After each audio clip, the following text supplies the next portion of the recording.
So anyway, at this point, I'm going to step away for a minute and I'm going to allow our past president, Peter Moore, past president of the International Fellowship of Flying Rotarians, and a Rotarian who, in effect, joined the year I was president the first time. So Peter's been around for a while, just like me. So anyway, Peter, take over, my friend. You're Thank you, piloting it from President. here. Thank you, President Steve. Today's speakers, Peter Teahen and John Ockenfels, piloted an airplane around the world to raise awareness and money for Rotary's End Polio Now program. Both Peter and John are longtime Rotarians and members of the International Fellowship of Flying Rotarians. Peter and John departed Cedar Rapids, Iowa on May 5th, 2023 in their 1977 Cessna T210M airplane and successfully returned home 90 days later on July 30th. Today, Peter and John will share their powerful story of around the world flight to end polio. Please give a warm Westwood Village welcome to Peter Teahen and John Ockenfels. Well, welcome everybody. I am John Ockenfels. Obviously, you've just met Peter Teahen. The two of us had the privilege and the opportunity to fly a single-engine Cessna airplane around the world, departing from Cedar Rapids, Iowa. Coming back, we left on May 5th and returned back to Cedar Rapids, Iowa, exactly on time and on schedule at 9 o'clock on the morning on the 29th of July. That was probably the only thing that went perfect on the flight. So, but that was our flight. And this flight started a few years before that. Peter came up with the concept of the plan. He put it together for a year. He talked to his wife about it. That's a great story in itself. As we tell everybody, she was the perfect mom. She said, "Yes, dear, go ahead, have fun." Of course, Peter knew that what she was really saying is, "Yeah, right, whatever." And so a year later, he comes back and says, "Dear, I've got it all figured out. I know where we're going to go, how I'm going to get there, and I'm ready to go." Well, what you need to know is that Peter's wife is my cousin Janet, and that's how we know each other. Janet looked at Peter, and as I understand, the topic went something along the lines of, "You're not serious." And she said, "You can't do this by yourself. You have to take somebody with you." With that in mind, Peter contacted me because he thought that, she said she needed to find somebody as dumb, as foolish, as open-spirited as he was to go with him. And he says in his storyline that I was the first person he thought of because I had way too many airplanes than the law allowed at that time. So in any event, he called me, and quite frankly, we hadn't spent a lot of time together. We didn't really know each other all that well. He came down, spent some time in my office. We spent 3 hours talking about the life of Peter Teahen and what he's done, and that's interesting in its own right, folks. And then the flight. And when we got done talking after an hour and a half or whatever the flight, Peter looked over at me in a very subtle, understated tone. He just kind of says, "Well, you could join me if you wanted to." Well, folks, I got to tell you that I knew that was life-changing. And I also knew that little Snoopy dog inside of me was jumping up and down and turning somersaults and doing all these fancy things while the flight of a lifetime, not even ready to be on a bucket list. And of course, I responded with something along the lines of, "I'll get back to you." Because I also knew that what that was really talking about was something that was very, very, very intriguing, potentially dangerous, and I needed to talk to my higher authority, yes, indeed, my wife, before I could answer. So, Peter, what happened next? Well, it was a lot of challenges after that. Once we got our wives to agreeing, then we were hot and heavy, ready to go back in 2020. And we were 10 weeks away from departure. We had just even closer than that. I think we were 10 days away from departure. We had a big kickoff at Cedar Rapids Airport, setting us off with a pancake breakfast and celebration, and COVID broke out. So that canceled 2020. We knew for sure that, that was March of 2020. We knew that COVID would never last past summer. So we planned again for in the fall and zoomed through that. And we figured 2021 would be the year. And again, COVID shot us down for 2 years in a row. 2022 was going to be the big year. And the original route that we looked at was going to take us up through Thailand, Malaysia, Philippines, Japan, Russia, and into Alaska. And of course, in 2022, just a couple weeks before our departure, Russia invaded Ukraine, and that shut down the Russian airspace. Then John and I really had a question of what we were going to be able to do. We weren't getting any younger. Everybody told us you can't go the southern route, it's too dangerous. You can't get the fuel you need, you can't get the support you need. Only fools go that way anymore. Peter, I think it's really important to remind people that when we could not go through Russia, there were no other routes except the one we ended up with. Yeah. And so, but in the first 3 years, we were going to fly my Piper Lance that I had for 30 years. And John and I said, this dream is too big of a dream to give up on it. The impact we could have of raising money and awareness for polio is too big to give up on it. And so we sold the Lance, we picked up a Cessna 210 Turbo Model M, and we just said, okay, 2023, we're taking this around the world. Quite honestly, I think it started off as a trip of two old farts going around the world, not really knowing the impact it was going to have. And for me, I think when I look back and reflect on it, really turned into a spiritual experience, very life-changing. John mentioned life-changing too. And that's what we want to share a little bit of this story about with you today. And for both of us, it started way back in the slides here that you should see from 1950, where, we were some of these kids in this upper left-hand corner, standing around with our parents, or not knowing really what was going on. We just knew parents dragged us down there to get a vaccine of some kind. And for John, it was a shot. For me, it was a sugar cube. But both of us were amazed how upset our parents were once we were vaccinated. And it wasn't until years later that we realized they weren't upset. They were joyful that their child would not end up in the ventilators, the iron lungs that we see here on the right side of the picture. And when you do a Google check, it tells you there's 3 people alive in the United States still on an iron lung. So it had a lifetime challenge. But as Rotarians, we know that we've been fighting against polio and to end polio since 82, 84. We started the fight and we've made great progress. And this is, these 2 pictures we're showing you here on the top left is me giving my first vaccine to a child in the ghettos of Pakistan. I brought tears to my eyes, knowing that those drops in the mouth of that child would mean that child will never have polio in their life. And what a long ways we've come from the 50s and 60s when we got our vaccine. But we're getting so close. There was a total of 12 cases last year. And because of the efforts that we as Rotarians and UNICEF and World Health and the others. But John, that's always a picture of you vaccinating there on the bottom is always a powerful picture for me. Because we've heard so much about Afghan not being vaccinating their children because of the Taliban and the tribal lords. But John, what was so important about this picture? Well, to put this in perspective, I've been deeply involved with polio eradication since shortly after I joined Rotary in 1986. As a matter of fact, that was the program of the day at my first meeting. So, and I've made other trips doing polio vaccinations in the past. What we've been following the last few years, though, especially in Afghanistan and Pakistan, there's a stereotype that only the mothers took care of the kids. The fathers didn't want the kids to be vaccinated. And matter of fact, there were many, many stories about the fathers refusing vaccinations. And that was what I went in with. But when we were in the ghettos in Pakistan, we noted on a number of occasions, it was actually the dads that brought the kids out to be vaccinated as opposed to the mothers. Now, I've thought about that a few times. One of the things that comes to mind is it could have been the fact that in Afghanistan, Pakistan, the only people doing the actual vaccinations are typically women. And there may have been the fact that since we were 2 guys, that the fathers brought the kids out. But the bottom line is still that the fathers are as deeply involved with their kids as they are in most other countries. And they took part in it.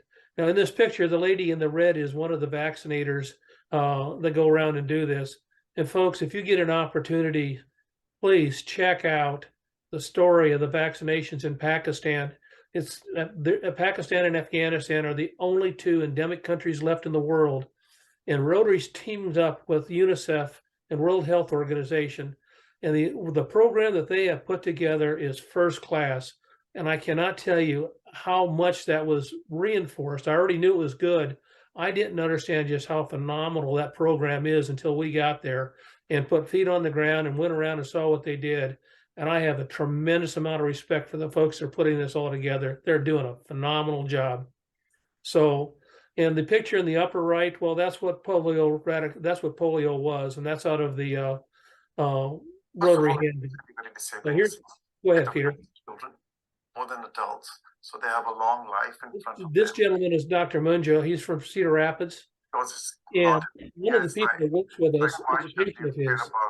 He's telling his story about why he's interested in polio eradication. It affects everybody along the round. You know, the world is getting flat, and it's it's about humanity.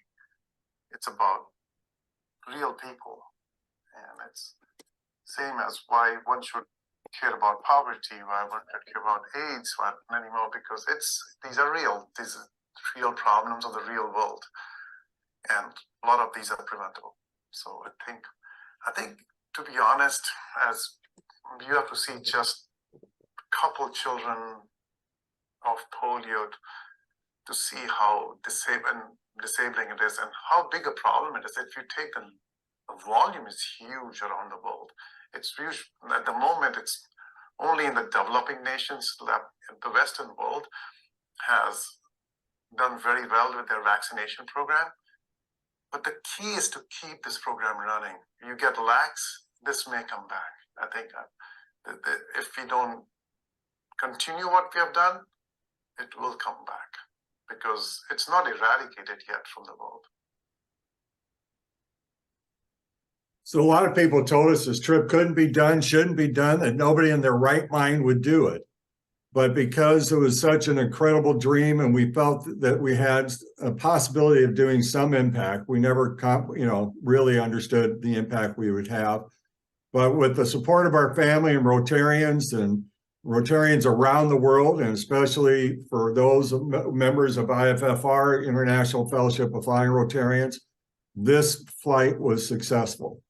And it became a dream that continues to live today, and we'll talk more about that. But we thought in the get-go that this would be a planning issue, and then it'd be a flight issue, and then we'd end up with a couple speeches afterwards.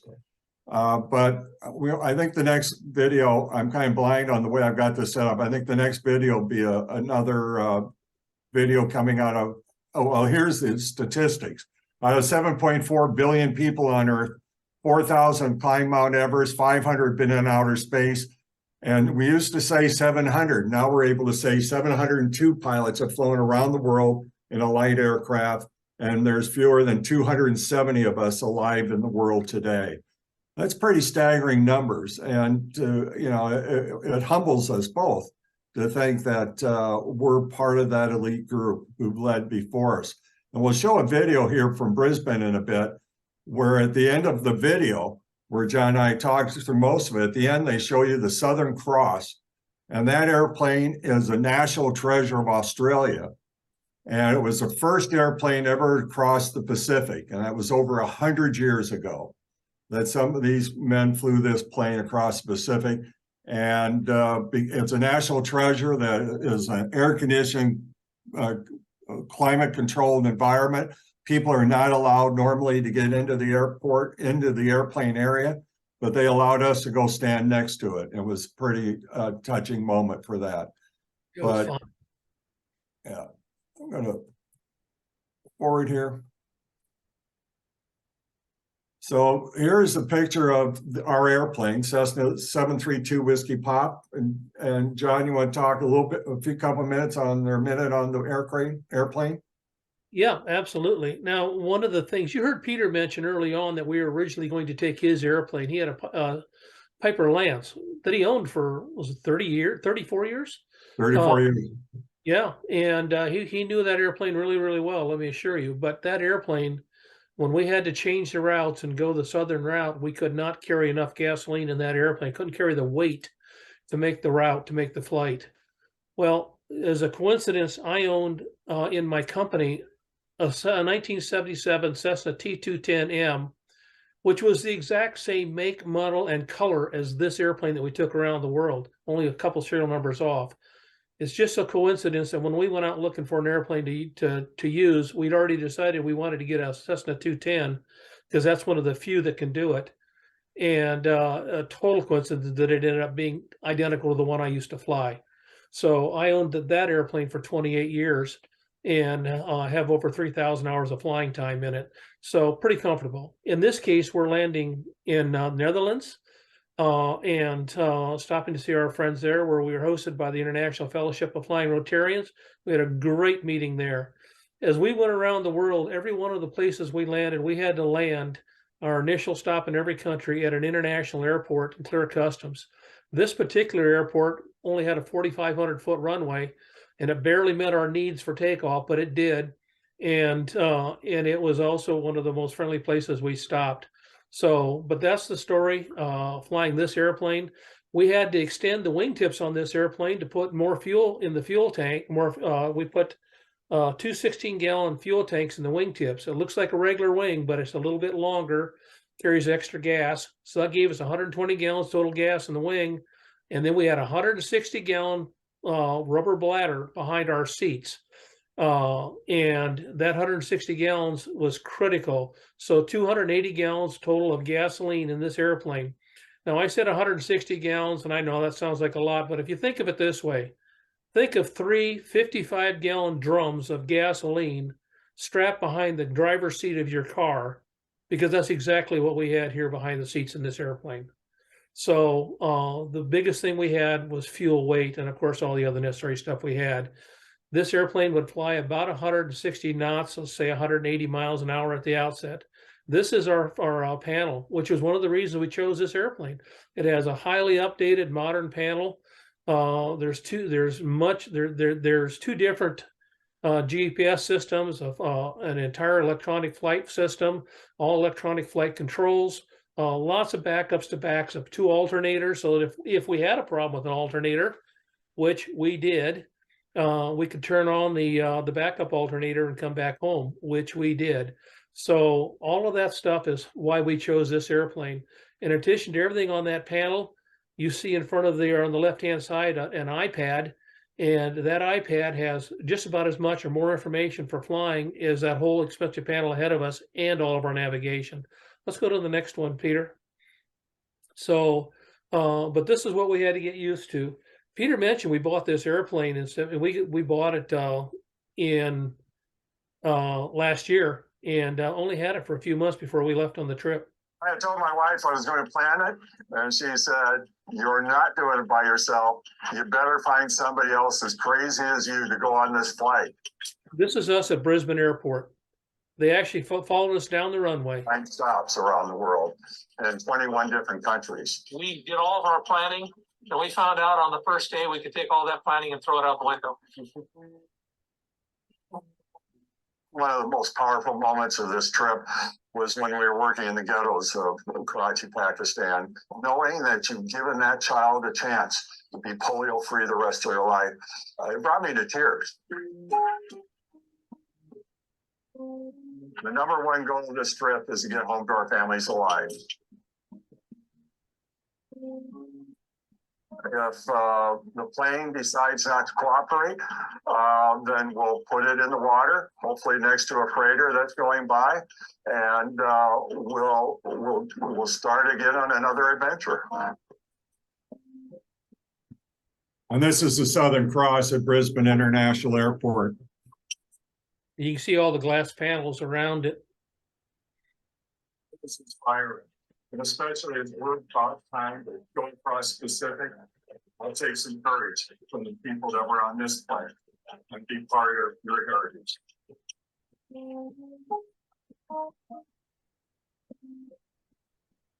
And John and I talk about this comment that was made in this part of the video at the beginning about if we have a problem with the plane, we have to put it down. We'll put in front of a ship and start a new story. And that when we talk about survival skills and what they train and what you read, the common thing is you find a ship and you land about 5 miles ahead of a freighter because it takes them that long to slow down to pick you up and rescue you from sea. And so we were gung-ho. We figured, okay, a lot of ocean, a lot of water, a lot of ships. We're going to be safe because we can put it down in front of freighter. John, what was the exact number of ships that we saw in this flight? Oh, you mean once we were about 100 miles offshore? Yeah. Oh, we did calculate that. It was zero. Zero. Yeah, zero. There aren't any. What they didn't tell you is you have to be flying in the shipping lanes before you see ships. And we weren't close to any shipping lanes. Yeah, it was stunning. We, the entire route, that we never saw a ship. And actually, we'll mention it, we only saw one airplane in the sky going around the world. So you felt really lonely. And we'll tell you about the one time we saw the airplane. But this is a map. This is a map it's been on our website. Our route easterly out of Cedar Rapids up to Newfoundland. We bypassed Greenland because of storms up there, Iceland, down into Wick, Scotland, the Netherlands, Lahr, Germany. We made a stop, unplanned stop in Rome to pick up fuel because of the headwinds coming around the Alps down to Crete. You wanted to see the Pope. Yeah, well, I tried. He wasn't in that day. But Jordan is the next stop after Crete, and Jordan would be the crux of the problem again right now because of the unrest in the Middle East. We would have never been able to get through the Middle East corridor to make this route, so we would have been canceled a 4th year in a row, and then into Pakistan and into India. And when we talked about the ghetto, the ghetto of Karachi, Pakistan, it was a horrible situation for families to live in. But I ended up picking up Giardia, a very ugly parasite in there. By the time we got to India, I ended up being hospitalized my 3 times, once in Goa, then Darwin and Cairns. Cairns was up to 7 days in isolation, but I was very, very sick along that route. But one of the reasons they don't want us to fly the southern route is fuel. And 40% of our fuel on this flight had to be pre-positioned with 55-gallon drums, had to be shipped to the location, get a handler to get them to the airport, if needed, get them through customs, and then hand pump them from the barrels into the airplane, which got to be pretty tough on some really hot days. But Nagpur was the first of our challenges because we land there as planned on a Friday afternoon about 4:30. We had 3 barrels that were supposed to meet us there. And the airport says, well, your guy was here at 6:30 this morning and he left. He said he wasn't going to wait all day and he won't be back till Monday afternoon. By the way, Peter, for those that can't see it, Nagpur is north central India, right in the middle. And so we ended up having to abandon our plane there because we had to keep on schedule and make it all the way down to Goa, up to Belgium, and then we flew into Chennai, down to Sri Lanka. And after almost a 2-week lapse of not having our plane, then we had to fly commercially. All this was in India, was commercial. Then we had to fly commercially back up to Nagpur to finally get our fuel to actually fly back to Sri Lanka because that's where our fuel depot was for the next leg of the flight. And you can see over to Australia, down through Phuket, Kuala Lumpur, Surabaya, and into Darwin, Cairns, and Brisbane. And the next, we're going to get into some really details. I'm going to move this along so we can talk about some of the legs across, especially across the Pacific. But these are the numbers: 30,000 miles we traveled, 37 landings in 19 countries, and over 180 hours in the air. It was a 90-day trip. And one of the unique things that we like talking about is that fundraiser number.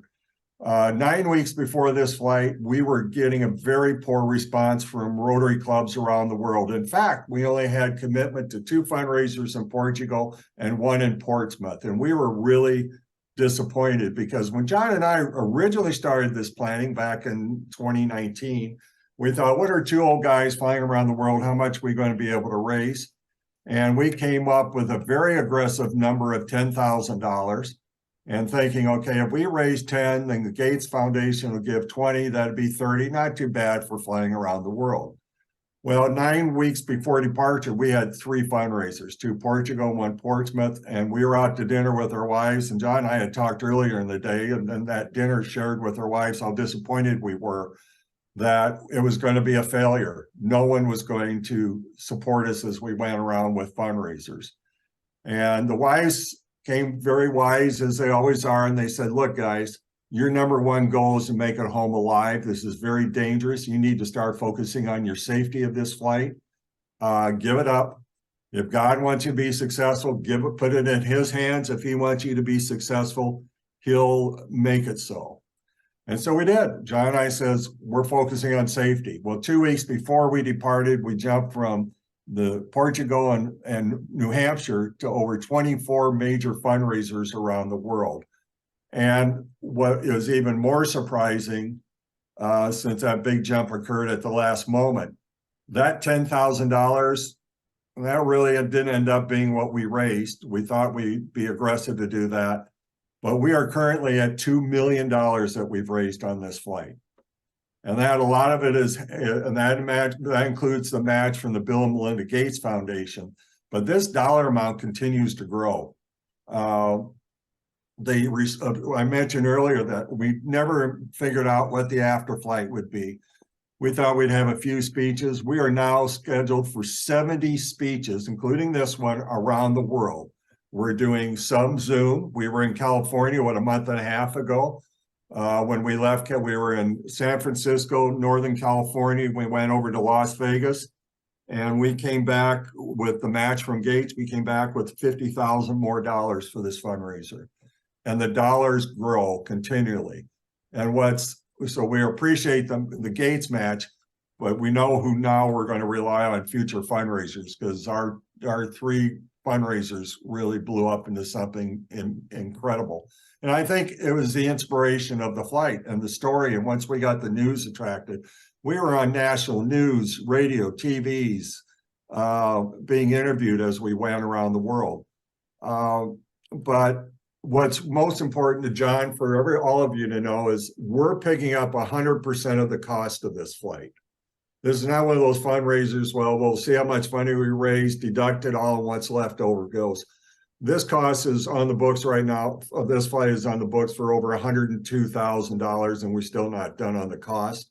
But all the $2 million plus whatever we continue to raise is going to the Rotary Foundation, and it will be spent on ending polio in the world. So we continue to spread the message, and we hope we can inspire people to continue to support Rotary and ending the fight against polio. Before we go much further, one of the things I want to mention is that we had a huge amount of support from friends of Rotary around the world. Peter mentioned that he had been sick, that he got Giardia, and it was terrible. It was worse than you typically just envision. And he did spend 3 days in the hospital in Goa. And while he was there, we were being hosted by our Rotary friends around the world. But while he was there, we had to move on, or I had to move on to Chennai, and I left Peter alone in Goa in the best of hands we could have, because our Rotarian friends around the world, each time we got someplace and had a problem, were there to help us. When we had a problem with maintenance in Darwin, Australia, and I mentioned it to a couple of people on our Rotary website, 2 hours later, I had noticed that there was another maintenance shop down by Brisbane where we were headed that could take care of the maintenance issues with the airplane. And we spent 6 days at that. I spent those 6 days at the shop in Brisbane, just outside Brisbane, while Peter was in the hospital still up in Cairns. And again, it was our Rotary friends and hosts up there that took care of everything. When I say that this trip was a partnership with Rotary and the Rotary Fellowship of Flying Rotarians, it's not just falling off our lips. That really was a big part of it. This is our first emergency you see on the screen. Remember how we lost our alternator going to Portsmouth, we mentioned earlier. We were 2 hours outside of Brisbane, 2 hours, 20 minutes outside Brisbane, en route on a 6 to 7 hour flight to New Caledonia. And you saw all those computers on the dash of that airplane. all of a sudden we were experiencing electrical failure again. As you can see on the far right there, we made a quick emergency turnaround to head back as quickly as we could before we lost all communications and navigation. We were able to get back to Brisbane and then take it over to another town where the mechanics were at Toowoomba to get the fix. It was a clamp was not put on right when it was installed in Portsmouth.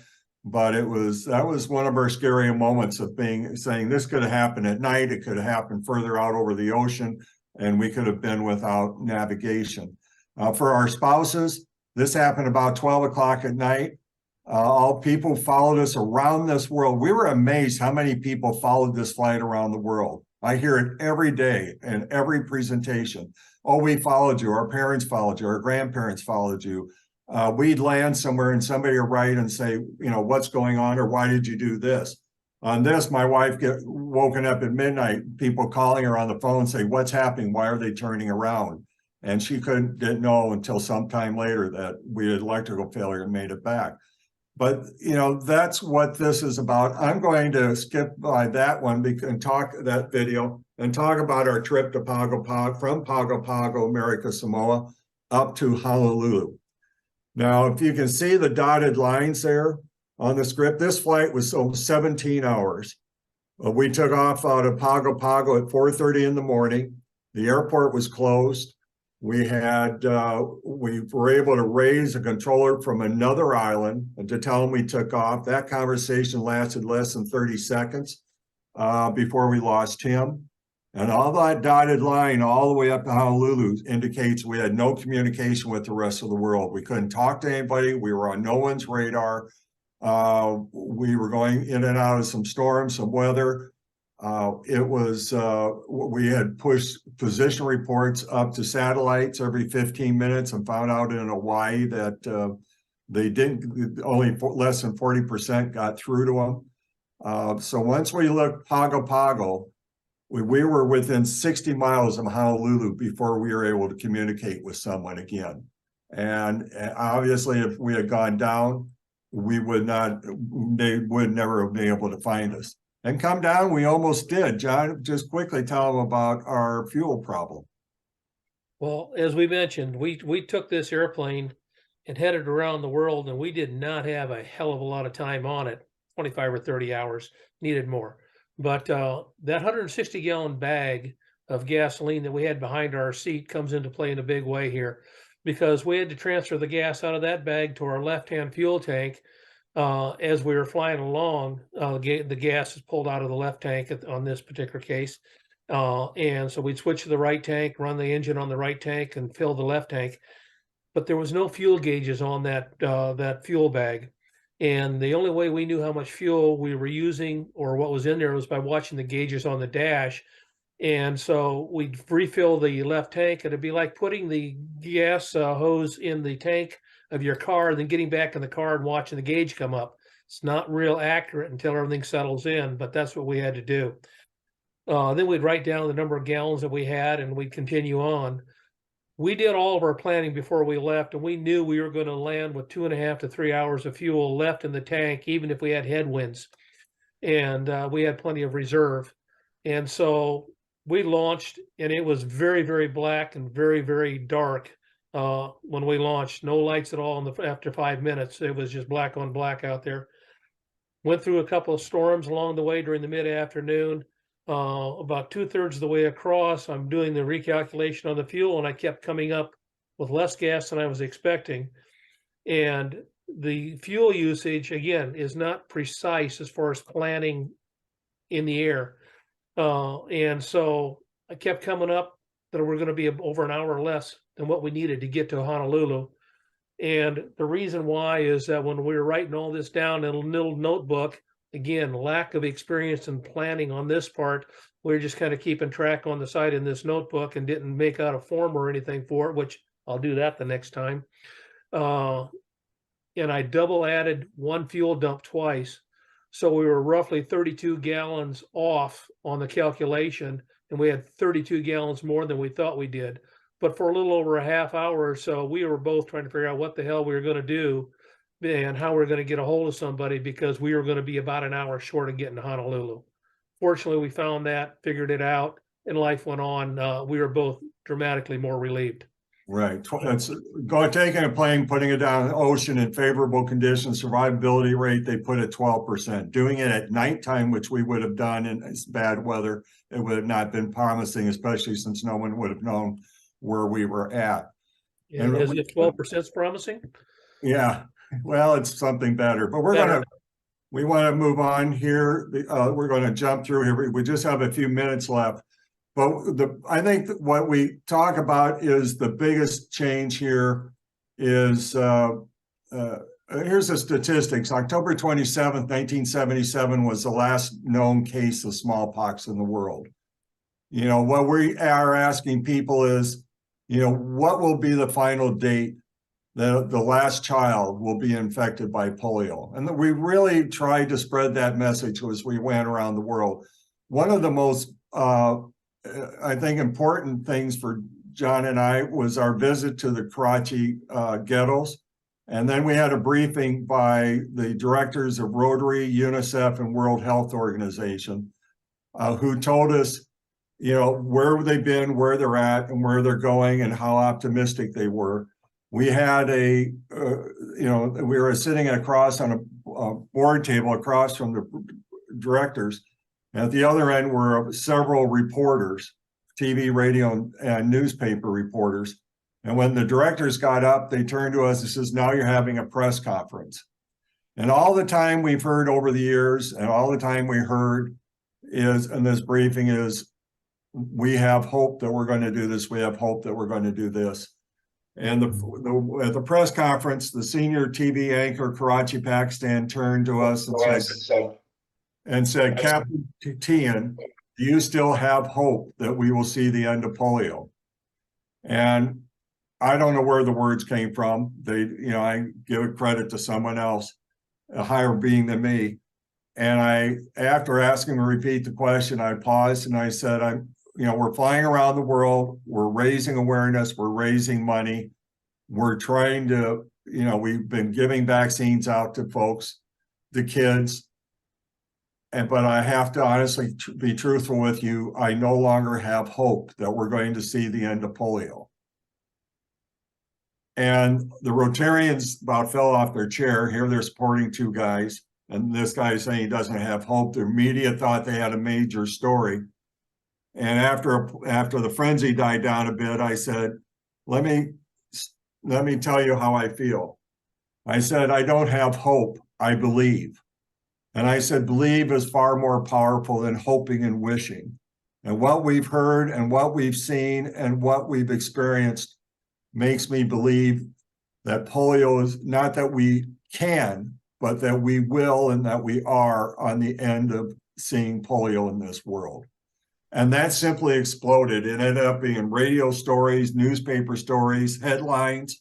And in fact, it spread before us. Almost every airport after that, or every gathering we had, people met us with signs that said, believe. We go to give a presentation, people would chant, we believe, we believe. And we even got notified that Rotary International out of Chicago area had heard the news of how we had changed the dialogue of polio. And that we were commended for changing the focus to hoping to believing. And that followed us through this whole trip. And so as we're out of time here, but this started off as a dream of two old guys not thinking they make a difference. And with the support of everyone and what we witness and what we see, we believe we are seeing the end of polio. We are hopeful, not hopeful, we believe that there will be a date soon that will be the last child to ever be impacted.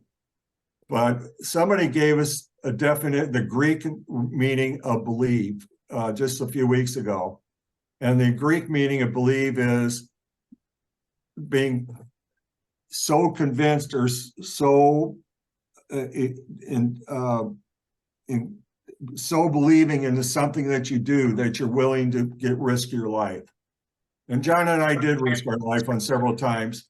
And we are just simply asking you to continue supporting the Polio Foundation and believe with us that we are on the edge of ending polio forever. And thank you for letting us visit with you today. This has been a Well, pleasure. Thank you for your patience. John and Peter, thank you so much on so many levels. Thank you for a wonderful presentation. Thank you for a wonderful story, and thank you for everything you're doing for ending polio, eradicated in this world. I know there's a way that we all can give to Polio Plus in the name of Flight to End Polio. The club, our foundation, we're blessed, Westwood Village is blessed with a foundation, and we'll be making a gift from the foundation of $500 in your names to the Rotary Foundation Polio Plus.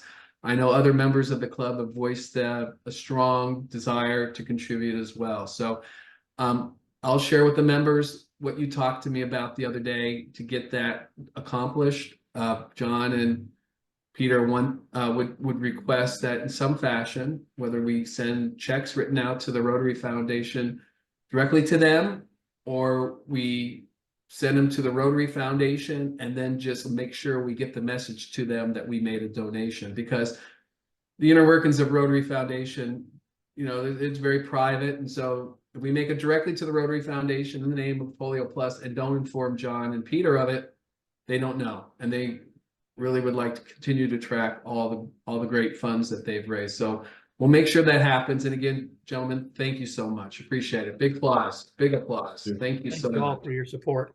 And Steve, I did send you the podcast link that came out. Okay. I mailed that to you earlier today. If you can share that with everyone. And take time. It's the Rotary's thrilled. The normal podcast they put out is 15 to 17 minutes. This is 4 minutes long. They say about 50% of most listeners end their podcast about halfway through. And the metrics on this is 98% of the people who start listening to our podcast make it all the way through the end. So and Peter, remember to tout your article. You had an article in the Rotary magazine in May. You found it, October issue of the Rotary magazine. They have a big article and a picture of two guys in Hawaii, telling the story about polio, Flight to End Polio, October issue. And what page 15. Like page 15, yeah. So thank you so much for your support. You're welcome. We encourage you, if you know of any other clubs that you want us to talk, please invite us. I will. We hope to make it out to California again here in a couple of months, and we like to do a lot of these in person. Outstanding. Thank you again. Appreciate you both for what you've accomplished. Thank you so much.